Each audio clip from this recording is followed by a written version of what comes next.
let's see what happens here. Let's just see what happens tonight. See how my luck is holding out here. Oh, nuts. Nuts, nuts, nuts, nuts, nuts. Good evening, everyone. I am flying solo tonight. Diane, let me see here. 5x5. Thank you, thank you. My mouse is sucking here. Diane's in Tennessee with her mom. A total nightmare getting out. So I'm supposed to be going to Albany to infantryman's dinner up there with the wounded guys, and I'm not flying. I won't go anywhere near any of that stuff. So Diane couldn't get out on the 14th because of a weight restriction, which I thought was smart. You know, the captain said no more, and it was all over a bowl of chicken soup. I don't think that video went up. It's a long story. So I drive her home. She gets flights out for the next day. That's Valentine's Day. I get her to the airport plenty early. No chicken soup. And she's getting to the head of that line. So as she boards in there, she kisses me and puts her hands on my face and goes, your Valentine's Day present is by your desk. And I went, got it, man. Damn. I hate these holidays. I hate them, but she wasn't here for Valentine's Day. She wasn't supposed to be here. Not like I'd have gone out of my way. So what does she get me? She gets me a pack of gummy bears and some beef jerky. The gummy bears are gone. I can't stand being around those doggone things from eating them in the Arctic so much. If you're ever out in the frozen winter wonderland or doing anything in a goose blind, up by deer hunting, take along some frozen gummy bears. You won't be able to turn back on those things. And of course she sends me a card, or puts the card in here, just trying to make me see. She loves making me feel like shit for all these holidays and birthdays and stuff like that. And just when you think she's pushed past some of this stuff, no, she doesn't. So yeah, and she used to send me cards like that overseas all the time. So you'd get mail call, and you'd go nuts, and I'd be like, okay, I got some mail.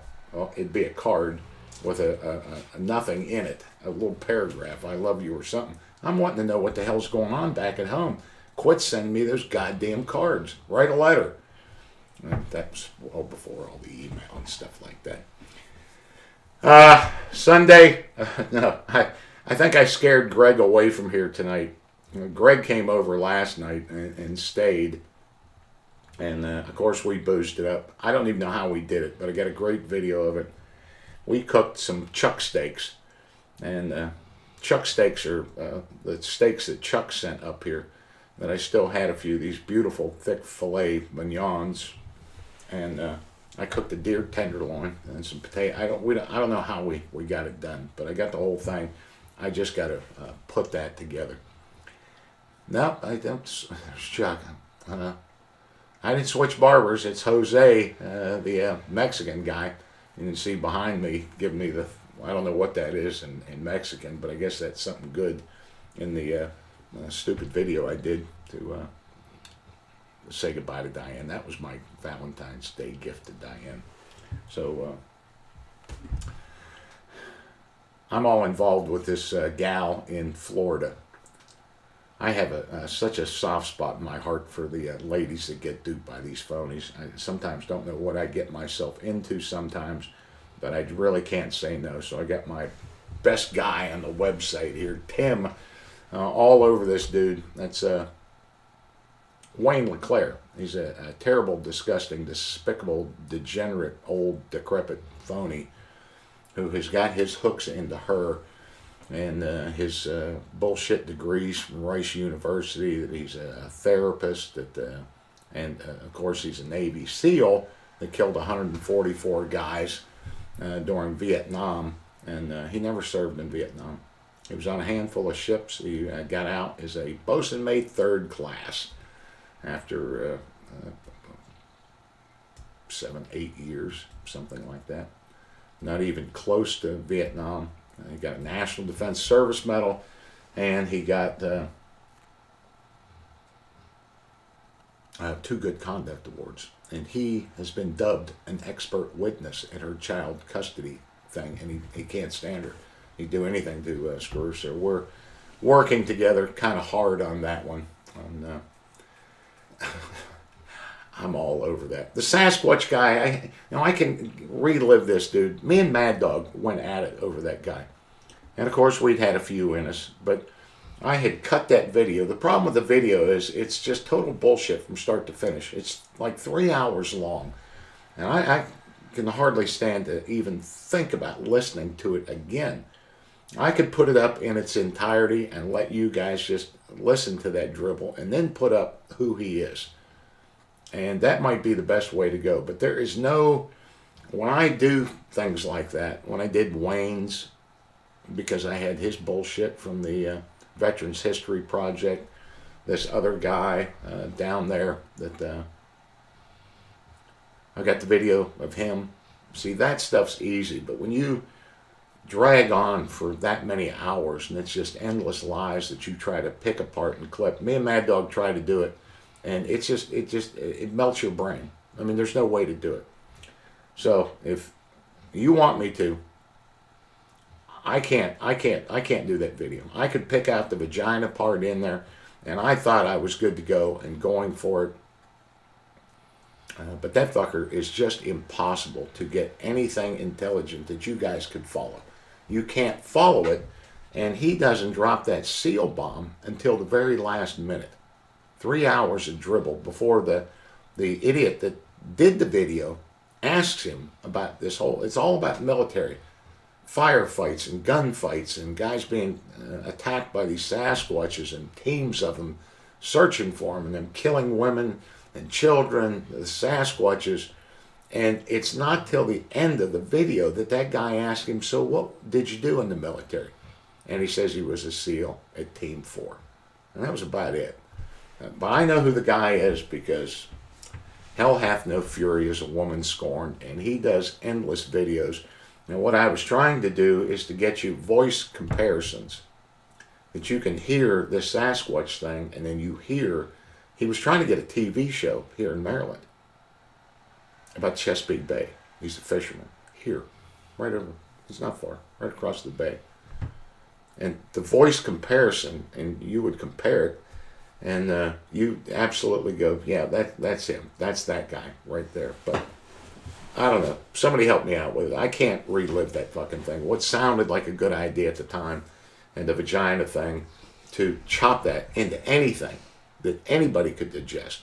But for those of you who are strong, sometimes these things just don't work out, man. There's not enough hours in the day. That think they're tough enough, I will put it up in its entirety, and you can listen to that dribble, and then I'll put the other things up. How about that? But no, me and Jim tried it. I tried it well before Jim even showed up. I'd been all over that thing for probably a week, listening to it, cutting it, and I would play it back for him. And then me and him would reply to it. But by that point, we'd had a couple of drinks, and it's hard to follow as hell. So Jim couldn't get through it either. As I'm trying to explain what this guy is doing, that's how hard it is. You just... Next. Somebody say, twist it. If you want me to do that, I'll put it up, but I'll probably lose people over it. You guys will, I would unload every gun in your house, but I will do that for you if that's what you want. I'll put it up tomorrow as best I can. Yeah, 144 guys. What a clown that dude is. So, yeah, I don't like that guy. I don't like that guy at all. Not him, not the Sand. I don't like the Sand. I don't like any of them. I don't like any of them. But we're holding off just a little bit about the Florida Panthers thing because there's interest from Military Times, and I always try to involve the media in that, and they always want. It's just like when we got the guy in Atlanta. The reporter begged me please don't release anything until I get mine up. And we were coordinating, man. As soon as he would do it on the 6 o'clock thing, I would punch it here, and we did the 3 parts. So I work very well with the media, and I would like to see somebody else get after that guy. If it doesn't happen, then I'll put that thing up. The seed report. What's the seed report? I guess Mad Dog's finished his books or something. I don't know. What's the? He's doing fine. That dog's always fine. But I am doing a video here. We have been absolutely plagued by guys falling over dead in the community. Guys my age, older guys, and much, much younger guys. If you haven't seen about Jack Walston, I know Jack only from the SEAL training courses. He put on a SEAL training course in Texas and would also do it in New York, SEAL PT, the original SEAL PT course. And he would PT those guys.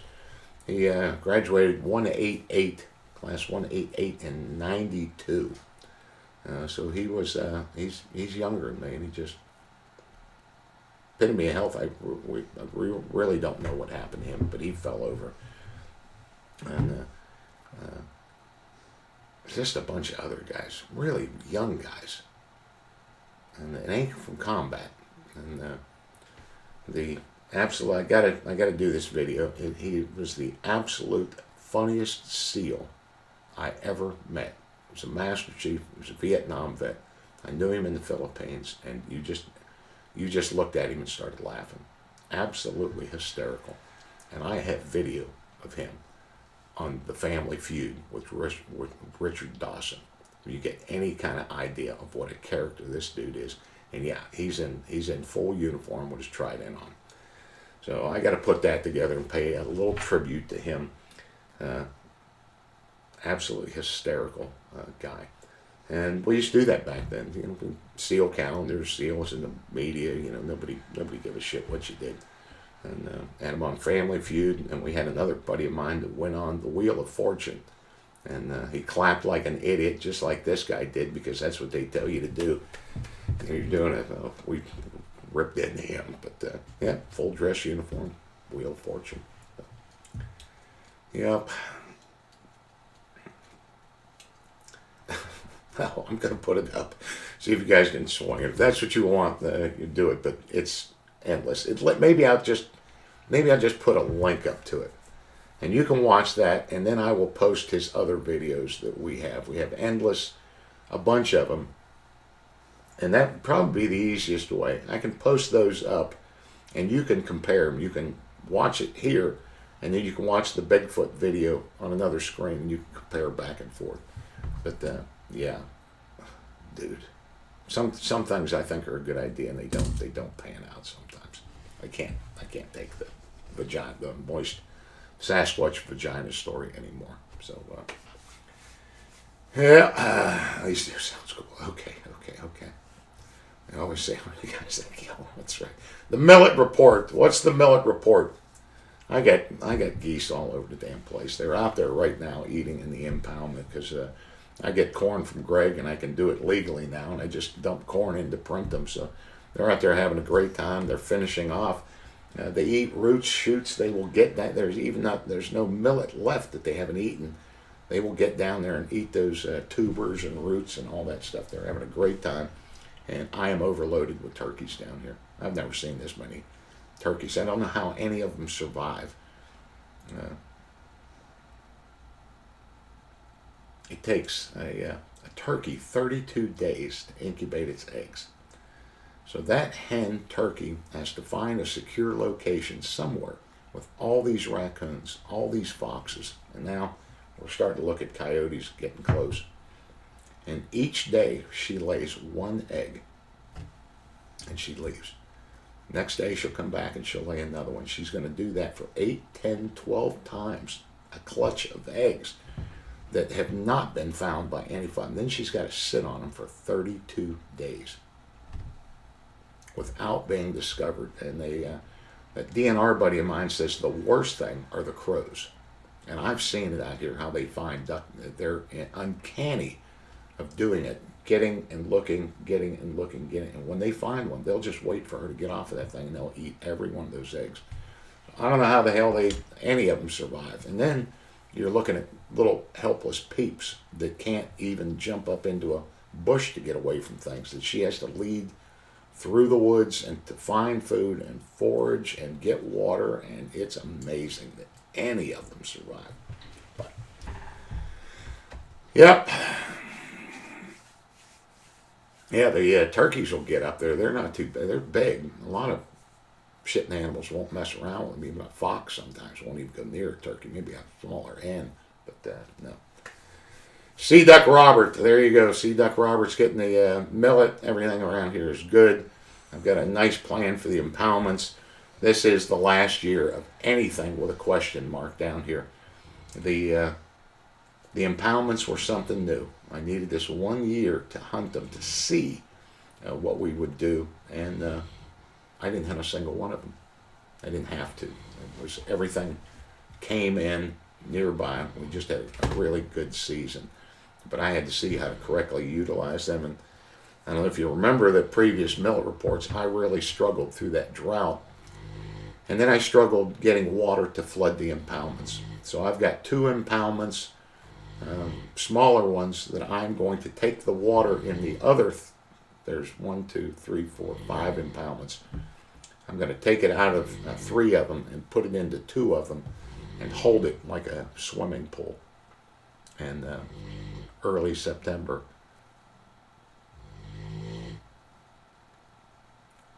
that's him. He's got a belly full of chicken livers. Warrior, buddy, warrior, easy, buddy boy. It's okay. Early September, I'm going to use that water to flood the other impoundments, and I'll have some water in there for early season ducks. So that's what we got. That's warrior snoring. There you go. There you go. The dancing big hit. Yeah, I get bored, and I get bored. So I'm just hanging out today. Greg left this morning, and hanging out with dogs, humping around, trying to get a few things done, cleaned up around here for Diane. Get this place. It's getting to kind of be close to spring. Getting all the guns, everything cleaned up, wiped down, decoys, all that shit. And, I caught a couple of episodes this afternoon of Breaking Bad, the final thing. So I don't know how many of you guys followed the Breaking Bad series that went through about the chemist, at high school chemistry teacher that turns to making meth, or the history behind that story. It was so detailed, so accurate, such great characters in it. And come to find out, the producers of that show hit up the DEA for advice and watched them produce meth. Saw the labs, saw what was involved, all the detailed stuff, and the people that were involved in it. They really went after the DEA to help them, and the DEA did. And they produced an epic show that was just filled with all kinds of good stuff. And characters, the characters on that show, you just loved every one of them. The bad guys, the good guys, it just went on for, I think, 12 seasons or something. I forget what it was. I'm not sure what it was. But tonight is the premiere of El Camino. And if you didn't catch any Breaking Bad, do not miss El Camino tonight, as they bring all those characters back into another show like Breaking Bad never existed. They're very creative guys, and I like that. I learn a lot from creative people and the way they think. And Breaking Bad was an exceptional series, and that spun off to Better Call Saul, their lawyer in all of that. What a character he is. So he's got his own show now, Better Call Saul, and I think they've tied him into this. So all those guys that died on Breaking Bad and all those characters are being brought back into El Camino, and it's tonight at 8 o'clock here on the East Coast, and it's a 2-hour thing, so don't miss El Camino. The gay dog humping more. Coda. That's Coda. Hi, Karen. How's everybody? How's everybody? Uh, yeah, the M60. So, Coda, when he was a pup, started going after Michonne. I mean, he was just a little. Coda is a wolf. Coda has so much wolf blood in him. He prefers to sleep out in the porch on these cold nights. He just curls up like you'd see a wolf do. He howls like a wolf. I mean, he's a fire truck or the fire whistle that goes off here telling time and all that other shit. And he got Michonne. He nailed Michonne when he was a little. He wasn't even 5 months old. And the vet said, don't worry about it. He's not capable. He said, he's trying to get her. He said, no, we don't need any pups here. And he said, there's no way. He's too young. Well, the next day he had her stuck. Those two were stuck. And then he did it again. And that's when we had Michonne taken care of. But not Coda, because I don't have it in me to cut a dog's balls off. I just don't have it in me. There's nothing. No friend of mine, if I'm around, is ever going to be castrated. Not Chuck, not Lineman, not Manchu, none of you. You're safe around me, but especially not my dogs. So Warrior is intact. Coda is intact. And Coda, if you watch him in those videos, he is just high strung. And he needs laid. He needs laid. In a big way, but it's not going to do anything because he's going to need it again a few minutes later and a few minutes after that. Coda needs, I got to get some kind of decoy or something, some kind of dog, a stuffed dog that he can go after. But when there's nothing to go after, he goes after Warrior. He doesn't do anything, but he's a humper. I mean, that's all he is. He's a humper. But Warrior, Coda would certainly prefer a female, but Warrior's big. He likes wrapping around on him, and Warrior doesn't mind it a bit. Warrior likes the attention. He just lays there and chews his toys. He loves Coda jumping all over him and stuff. That's right. In their videos, that's true. Yeah, that's going to be a great one tonight. So yeah, I got a video today from Sitting Elf, and you gals need to get off your asses and send in those videos. You can just shoot them right on a cell phone. It's easy. And me and Terry are very good about editing them so that you don't look bad. I would never put up anything like that. I can cut out pieces that I know you didn't intend and where you cut it off and shut your cell phone off, make it look like gangbusters. And I don't mind doing it a bit. So that's the last thing you have to worry about there. Yeah. So send them in. Send them in. Yeah, you guys nuts are safe around me, man. So, yeah, Donko wants the Elegance to send in their videos, and I agree. So, that's great. I'm hitting up. I haven't been drinking much since Diane left. Greg would dispute that from yesterday, but I don't know. I just don't have it in me. I can't aggravate her, but I'm having a vodka tonic. So, Greg left me one bottle of tonic water. He drank every bit of it last night. So.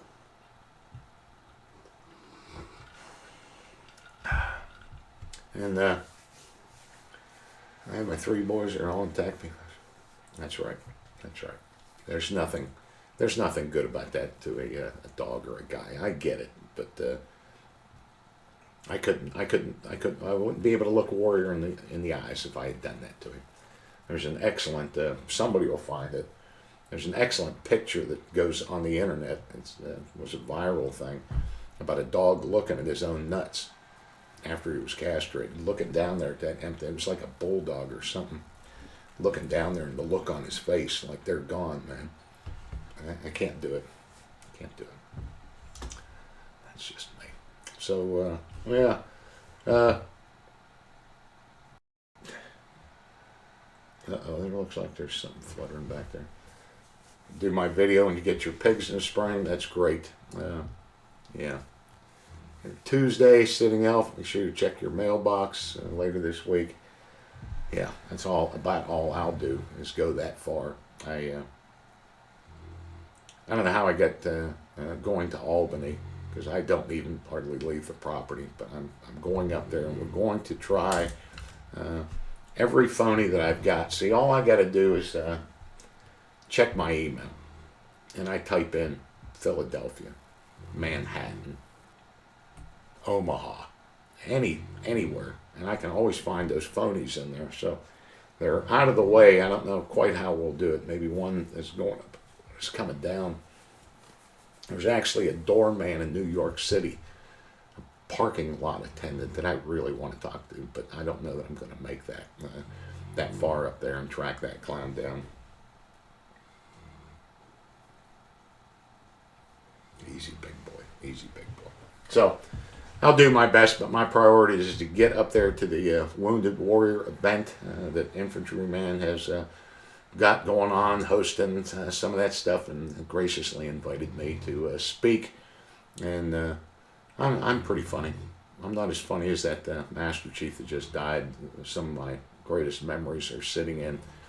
He was the Chief Master at Arms, and he was the safety guy at the detachment in the Philippines, and he would get up and give these safety lectures, and it was just complete comedy, absolute complete comedy. Anytime he spoke, he just looked funny, and he was. And I'll miss that guy a lot. So we'll get up there and do something. We'll get a video out of that, because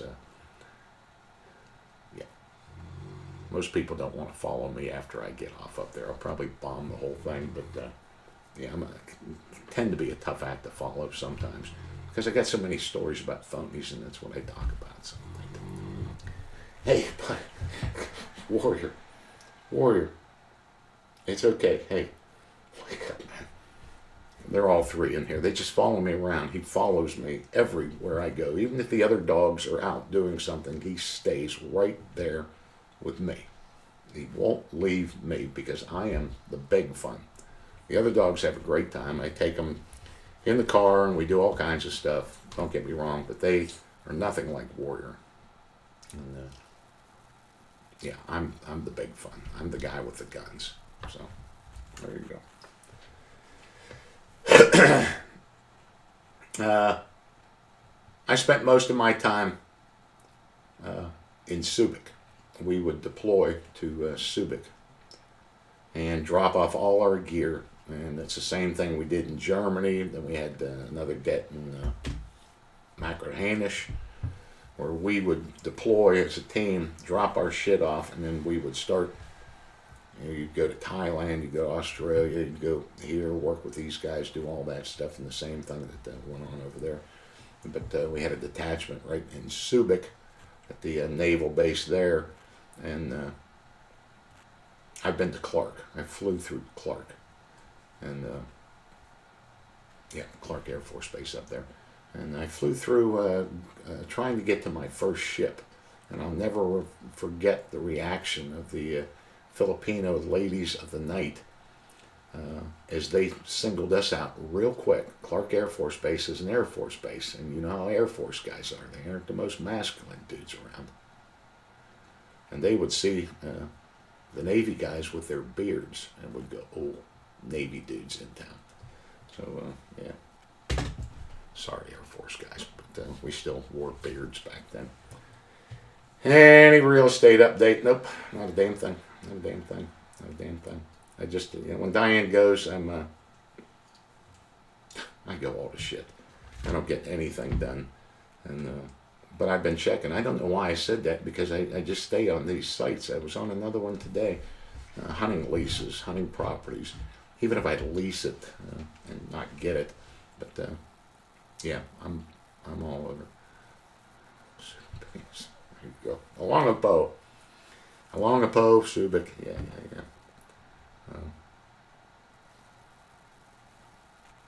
Oh, she had a great time down there. I told her about the video when she was with her entire family, and my two knuckleheaded nephews. And Debbie and Dennis and all them were there. I'm sure she shared it with her mother as well. And just one of my classic things. She enjoyed her Valentine's Day video. So that's it. Yeah, the San Miguel's. Anybody that's along the Poe? Elf. places. What great memories. Yeah. What industrious people over there too. I remember being in a bar late at night over there and watching the owner or bartender, I don't know who that was, but every beer that came back, every San Miguel beer that had backwash in it, he had another San Miguel beer with a funnel in it, and he was dumping all the backwash and making new beers, and then he'd cap that beer and throw it in the fridge and sell that bastard. Industrious. You gotta appreciate talent when you see it. Why waste good backwash when you can sell it to some drunk sailor? Really. I mean, you gotta appreciate thinking shit up like that. This guy is going to turn a profit at that bar no matter what. That is dedication, man. That is, and if there were any cigarette butts in it or dip spit, right in the bottle, man. Right in the bottle. No sweat.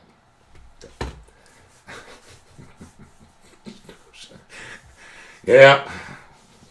Patty is better though. All those places, the Mojo, the Bosun with the Mojo, don't go there. I got deathly sick off of Mojo. I can't even stand to hear that word. Deathly sick from Mojo. And the Bosun, I don't know if I told this story on here before. We based out of the Philippines, and my platoon was going to the Japanese Naval Academy to work with the Japanese divers, and we stopped in Yokosuka. And I hadn't seen the Bosun in quite a few years, I guess. I don't recall exactly what it was, but I knew where he lived on base, and I went on these base towers, these big apartments and stuff, and I'm walking up to the front door, and here he comes, right out the door. And he looks at me, and he just walks right on past me. He doesn't even, duh. I had to stop him. And so we caught up and had a nice few beers over at his place with his beautiful wife, and good time. And then we went to the Japanese Naval Academy, and we burnt that fucking place basically down. They were not ready for us. What a strict, disciplined place. And we worked with their Japanese divers over there, but it was terribly historic, just old school, and all the cadets. I mean, them fuckers stayed in line, buddy. I mean, that was a whip-cracking ass school over there, and we were just a bunch of flipping pirates. And so, the final night there, I was the only one that spoke any Japanese at all, and the Admiral threw us a big party over there, and I mean a big one, and it was a spread and all the booze you could drink, and yeah, we did. And I got so drunk, I got alcohol poisoning, and I wasn't alone, but I was the worst, and I couldn't put my shoes on, and I was just, whoa, bad shape. So they took me to the hospital. Academy, and I'll never forget, they had to put my shoes on, and they had to help me take them off, because you can't wear your shoes in there. You got to take your shoes off everywhere. And they took me and put me in a bed in this ward with all these sick Japanese guys, these sailors, midshipmen, whatever the hell they were, and my feet hung off that bed about that far. Just this little bed for these little guys, and they put this big lump, me, in there. Just, oh my God, I was so sick. And I barely remember the doctor, but he started an IV on me, and all I remember it was a red bottle, a glass bottle with red shit in it, and I think it was B12 now, after years of that stuff. And 30 minutes later, buddy, I was dancing in the aisles. I never felt that good in my life. And I went down, they took me down to get on the helicopter, and there was just blood everywhere. The corpsmen were starting IVs on all the guys, and they were doing it on cruise boxes, just trying to get some fluids in them. They were all, that was a rough one. But yeah. Nope, never did. Don't know who they're asking. I suppose we want to send your way. Yeah. I don't know if you're asking me about the Black Angus and Old San Juan. I think I've heard of that for some reason. I didn't hang out in San Juan if we're talking about Puerto Rico. Pep. Itajima. Yeah, Itajima. Blackwater time for those. I'm not sure where we're going with some of that though. Some good memories over there. Some good times. Good people. And I'd like to catch up with the bosun. I would love nothing more than to sit in a goose blind with the bosun and hunt a few geese and catch all up. So I hope your sister's doing well. Kumpai, old shipmate. There we go. That's a tough question. I get questions like that about going back through buds again. I would do it again if I hadn't done it once already. I mean, I would never go back through buds now. Never after you get through it would I go through it. No.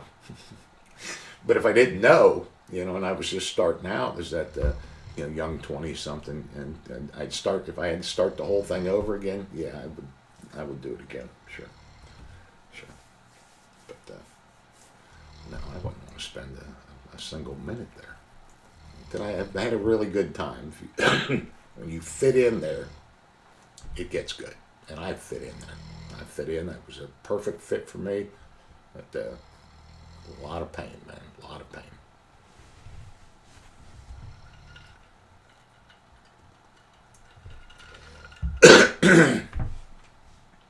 I guess I've worked with a lot of the guys, and I loved them all. I loved the Australians, the SAS. I loved the German Kampfschwimmer. I loved the Norwegian Jaegers, and I really liked the Thais. We never worked with the Filipinos. They didn't have much of any of that going on. But the Thai SEALs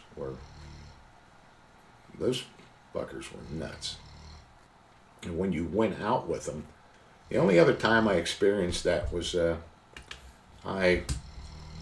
just before I retired, I was contracting and teaching police departments all over the country, booby traps and improvised explosive devices. And I would always find explosives. From the SWAT guys, the explosive, the EOD guys there. It was always a good course, interesting, and they flipping loved it. But I worked with the undercover guys in Henderson, Nevada, a suburb of Las Vegas. And those guys were... If I had sold drugs, I would have sold drugs to any one of them. I'd have never suspected those guys. From the geeks to the bearded out ZZ Top guys. And they took me out into the strip in Vegas, and I felt like I was in the mafia. I was untouchable. You couldn't touch me with those guys. There was nothing I could do that was bad. And I felt that way with the Thai SEALs as well. When they rolled in someplace, a nightclub took you out, took us into Bangkok, there was nothing bad going to happen to you. You do whatever in the hell you wanted, and you were protected. And I had a great time with those guys. Don't get me wrong, but yeah, it was basically like that. And so, loved the Thai SEALs. They really took care of us, and so did all of them, the Aussies. And I've never had a bad experience really with any of the SF guys we worked with. Yeah. Oh God. New equipment? Yeah, I mean everything. I mean we were still shooting iron sights. Everything we did was based off Vietnam when I got there. They didn't know anything else except Vietnam. And this is 85, and that went on for a long time. We didn't have any real night vision to speak of, nothing that was worth a shit. We all did everything on open sites. We trained exclusively in the jungle environment. Even though it was the desert, it was all based off things learned in Vietnam. And that's where the West Coast SEALs trained anyhow, in the desert before deployment to Vietnam. But it was all ambushes, river ambushes. We dressed the same way they did. All our instructors were Vietnam vets. All through buds, everything was based off of that. And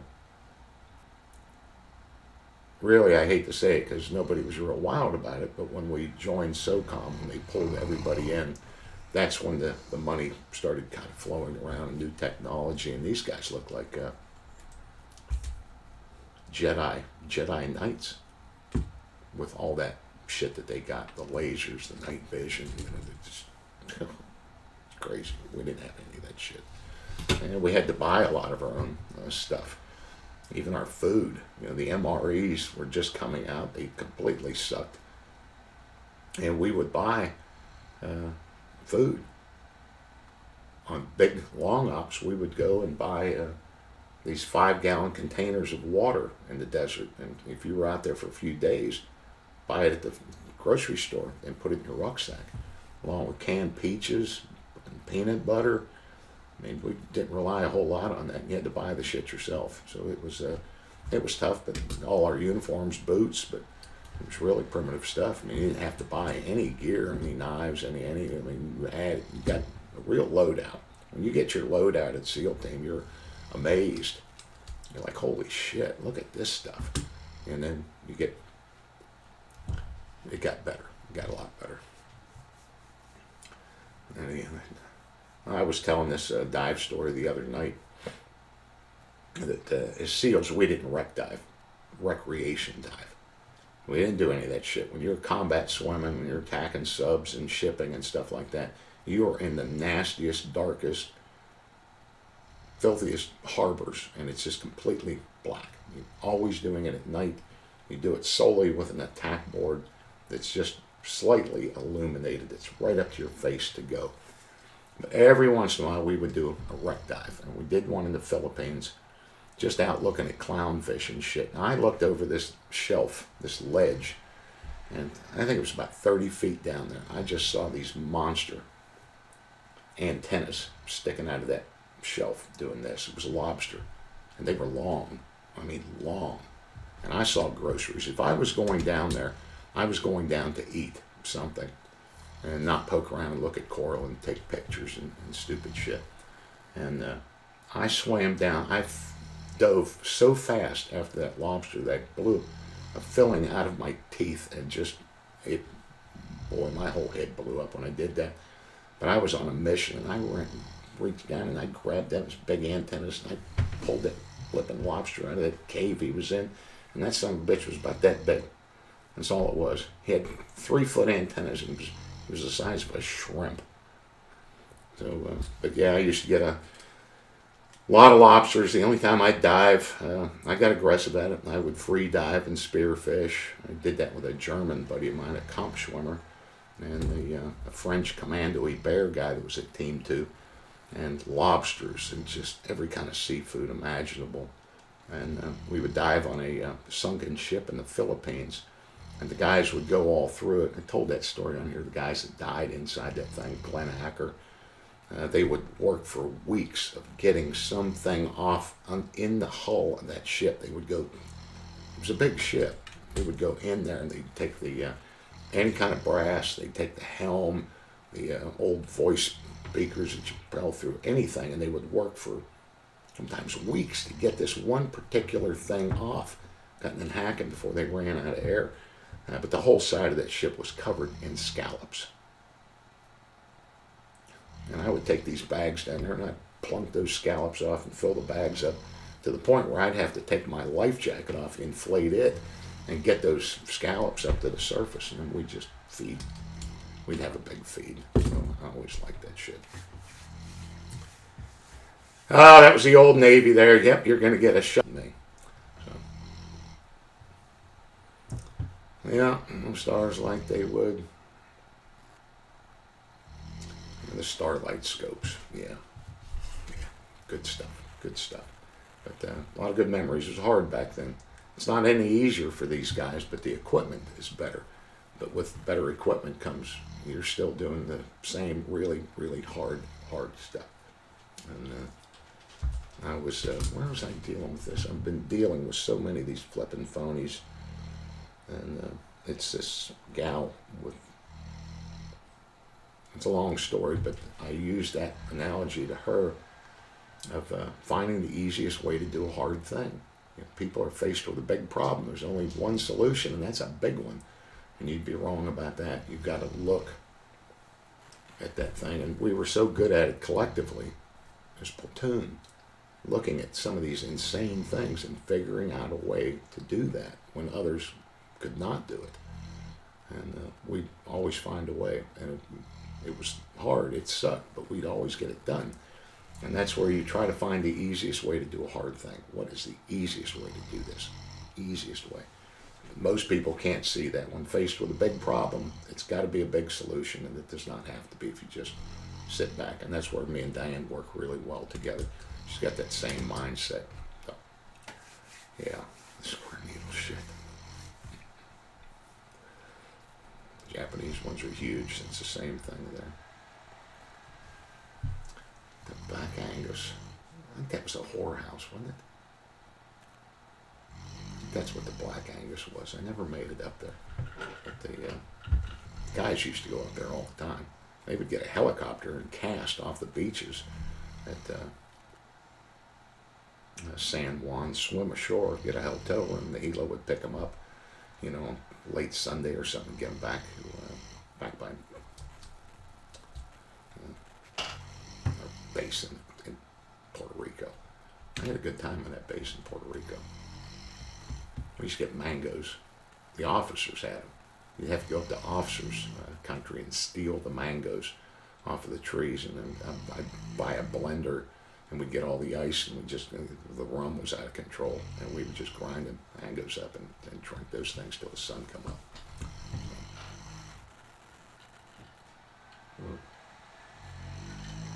I don't know what we're talking about. The Marines. Let me see if I missed anybody.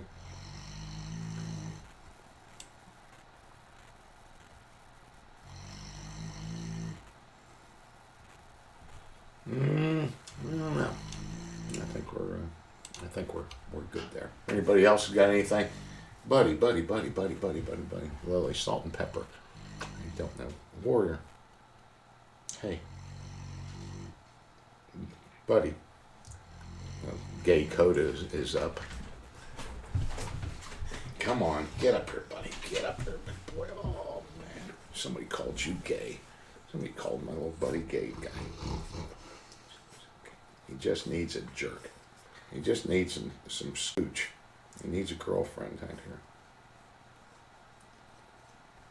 Okay. He's a turkey chasing fool. That's where it starts getting restricted now, where I can take them.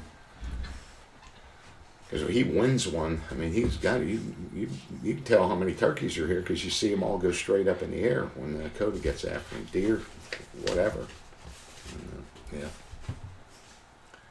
And then, the black syphilis, yeah. That the black syphilis is a venereal disease that you would contract over there, and you could never leave. You could never go back to the United States. You could never see your family again. And that rumor, there was always some good rumors. I used to be a big proponent of starting rumors and to see how long it would take to get back to me. If you've never tried that before, if you work in an office or some shit, start a rumor and see how long it takes to get back to you. You got to be real creative about these things. But yeah, that black, everybody heard that. The black syphilis, gonorrhea over there. If you got it, you were never coming back to the United States. They were putting you in a facility. I don't know. The stripers will start running here in March, but they have cut down the trophy striper season. But everything else is going to start coming in, and the boat is ready to go. It is new money, and we can do some traveling around here. There's all kinds of other areas to go for the flounder, the sea trout. So, yeah, we're going to put some miles on that boat, and I am going to get my sea duck rig. I'm taking guys out sea duck hunting this year. The only downfall of that I've figured out, because a guy donated his sea duck rig to me that he made, but he never hunted over it. It's beautiful. And only recently did I notice that the decoys are just regular plastic decoys. And when we went out sea duck hunting, that guy had blocks. They were made out of balsa wood or some other stuff. And when those sea ducks would get shot and fall in the decoys, it was game on. You shot them in there. And to kill them. And that was that guy's thing. Kill that duck. He didn't like that, and I don't like it either. But he didn't care about you shooting his decoys. Probably the only guy on the planet that does. If I don't do something, drill a hole in all those ducks' asses and fill it up with some kind of foam, because I would do that, I'm going to have sunk decoys all over the place. And I don't know if I told you the little boy that came down here hunting, he had never shot a duck. And I don't do this. But he had never done any of that. And he was little. And this dumbass mallard landed in the decoys up here while we were goose hunting. And I said, go ahead, shoot it. Go ahead, shoot it. And he leaned back on that 20 gauge and put that thing out there, and he shot a goose decoy of mine about 3 feet away from that duck. So, the decoys sink when you shoot them. So, no, he didn't get his duck. We did later. We worked with him, and I think he even got a piece of a goose out there. Great kid, and he had a good time. But yeah, I don't like that shooting ducks on the water type of stuff too much. Shoot them in the air. That's where they belong. Too much fun. Summer's right around the bend. Yeah. Not the necklace of shame for Coda. Getting Warriors Rest ready for some next guests. We're going to in the spring. We're going to get some stuff done. The thing that we got going on here right now, and I guess it's going to happen to all of us, is Diane and my father, his fathers had both died, leaving us with elderly mothers that need some help. And that shit kind of has gone bad for both of them real quick. And so it's just kind of hard here trying to figure out everything. There's some big decisions being made, but one bad day when you're that old, her mother broke her hip. My mother broke her back. She's plagued by osteoporosis, and so it's hard to really lay down and come up with some plans. But we're really working hard to try to figure something out this spring. But there's not a lot to do here. A lot of guys think that getting ready and getting set up, I'm somehow able to manage most of it. And Eddie's gone. I completely taken over the whole place and rarely need anybody to help me do anything down here. So we're kind of in good shape. I would like to get some more blinds, deer stand type things, but I've already got that covered as well. There's more than one way to hunt those deer. Put those big stands up there. And even the senator came out and hunted in those blinds that I have, those Avian X blinds, and you just break them down, fold them up, throw them, put them back up. He loved those things. And he mentioned to Devin, he was like, I don't know why in the hell we've wasted years building blinds. Because that's what him and Devin do. They build these big wooden goose and duck blinds all over the property. They're doing it all the time. I don't know why in the hell I didn't just get a couple of these things. We just move around instead of wasting all that time building those big ass blinds. So, yeah, gotta go. Okay, where are we at here? We're getting close. Yeah, we're pretty doggone close. I thought I'd only do 30 minutes since Diane wasn't here, but you guys are remove pellets from the duck. Wath in the water. Yeah, sea duck rig. I'm really looking forward to that. It's a long season. I don't know how the hell I know how the hell they do it because they were there and Sea Duck Robert was out there with us. I asked him, don't these birds get gun shy? And he said, no, they keep moving down so fast. There's just constantly more birds coming down that they don't get it. I was like, how in the hell are they flying that close to this big white ass boat? And he goes, anchored up from it, all they see is the stern of the boat anyhow, and all they're interested in is those decoys. And he just put out these lines of these decoys. I bet he probably put out a couple of hundred blocks just in these long lines, and that's what I have down there. I've already got my own sea duck rig. I mean, I'm set ready to go, and they'll fit in the boat, and that boat is comfortable for a few guys to shoot out of. It's got really nice seats. You just lean over the back of it, And the season starts really early here, kind of for them, and it just stays through Jan. It ends before the regular season goes out by about a month. But I'm really looking forward to that, and that is not far. It's right down there. So I'll do my best with that one. So something new all the time. I'm always up to something down here, but this year is it. I've watched and worked this place for 4 years. I've done nothing but studied and hunted and watched and hunted and studied and watched and planned and tried different things. And this is the year. This is the year.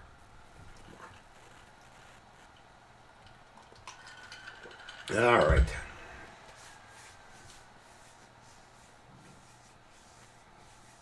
Yeah, it's just, it gets tough. It gets tough. Diana's completely tore up about her mother. She doesn't show that stuff much, but her and her mother were close. So she's very happy to be down there, getting her mother out of that nursing home, getting her out moving around a little bit, and getting the mental thing going. Stimulate. You got to be stimulated. And so I think she thinks I lack stimulation down here because I don't go anywhere. But I don't lack anything. My senses are going all the time here, watching all this stuff that goes on around here with all these animals. So I'll send you a video of these stories, but Jacoby, okay, do that. Trucker Dane, Chuck. I don't know if Chuck caught the chuck steaks we ate last night, but they were great. They were awesome. And I'll get that video up. So I think that's about it here. Everybody's full of chicken liver, and don't miss El Camino. Comes on in 1 hour. I would tell you guys, if you've not seen the Breaking Bad series, you should catch up on those. But don't miss El Camino tonight. That's a rockin' good, clever, very, very clever storyline. All right, Gracie. Good night. I'll catch you guys next week. Thanks. Thanks a lot, guys. I'll get the Bigfoot something up there. I'll be doing something. I go all to shit when Diane isn't here. All to shit. Okay, Terry. Thanks. I get what that code word means. See you, bosun. Good night in Japan. Good morning in Japan. Beck, take it easy, bro. All you guys. Thank you. Thank you much. Good night.